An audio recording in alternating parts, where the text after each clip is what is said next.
বিকেল 4টের সময় আমার এই ছেলে সাজু আলম, ও অ্যাডভোকেট, বারিপুর এবং আলিপুর কোর্টে প্র্যাকটিস করে। তা ও ওই একটা মক্কেলের সঙ্গে দেখা করতে গেছিলো। তাদের একটা জমিনের ডিসপুট ছিল, জমিটা বেদখল করে রেখেছিল কিছু লোক। তা মক্কেল ডেকেছিল, বলেছিল আমার জমি আমার কাছে আসুন, একটু আলোচনা করি বসে। তা সেইভাবে রাস্তার উপর দাঁড়িয়ে আলোচনা করছিল মক্কেলের সঙ্গে। মক্কেলের নামটা কী রে? রফিক মণ্ডল।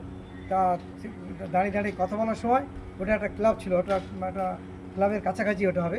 ক্লাবের নামটা কী আছে? হ্যাঁ, এটা কি একটা স্পোর্টিং ক্লাব। ওটা বাঘের খোলের কাছে, ওই বাঙালপাড়ায় নিয়ার মসজিদ, ওটা জামে মসজিদের কাছে। তা সেখানে দাঁড়িয়ে কথা বলতে বলতে হঠাৎ করে ওই ক্লাবেরই কিছু ছেলে, তাদের নামগুলো আমাদের কাছে আমরা জোগাড় করে ফেলেছি। তারা সেই আমাদের হঠাৎ করে আমার ছেলের উপরে আক্রমণ করে ওকে বাঁশের লাঠি দিয়ে, রড দিয়ে, পিঠের চালে মাথায় মারে, পিঠে ইঞ্জুরি হয়, বুকে ইঞ্জুরি হয়, পিঠেও ইঞ্জুরি আছে, নাকে মেরেছে, নাকে ইঞ্জুরি হয়েছে, নাকে প্রচণ্ড ব্লিডিং হয়েছে, ঠোঁটের কাছে কেটে গেছে, পিঠেও ইঞ্জুরি আছে, পিঠে ছোটো দাগ আছে, পিঠে এগুলো মারেছে, পিঠে প্রচণ্ড দাগ আছে, এগুলো সব দাগ, এগুলো সব ইঞ্জুরি আছে পিঠে, এগুলো মেরেছে।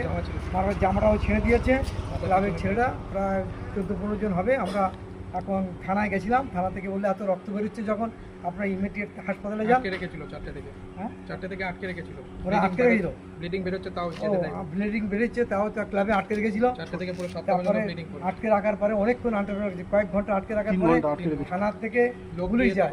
থানাতে একজন অফিসার খবর দেওয়া হলে তিনি অফিসার গিয়ে ওকে উদ্ধার করে।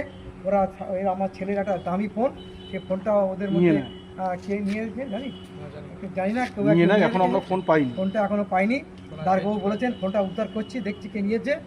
আমরা এখন হাসপাতাল, একটা সোনার চেনও গালে, ও যেটা সবসময় গলায় পড়ে থাকতো, সেই চেনটাও ছিঁড়ে নিয়েছে। এখন থেকে চেনটাও নেই, চেনটা কেউ টান মেরে ছিঁড়ে নিয়েছে ওদেরই মধ্যে।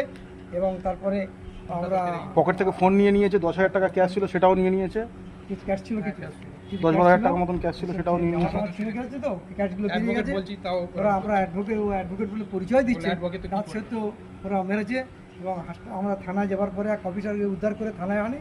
থানায় যাওয়ার পরে থানা বললো এত ব্লিডিং হচ্ছে যখন, আপনারা হাসপাতালে ইমিডিয়েট যান। তাই ছেলেকে নিয়ে আমি হাসপাতালে এসেছি।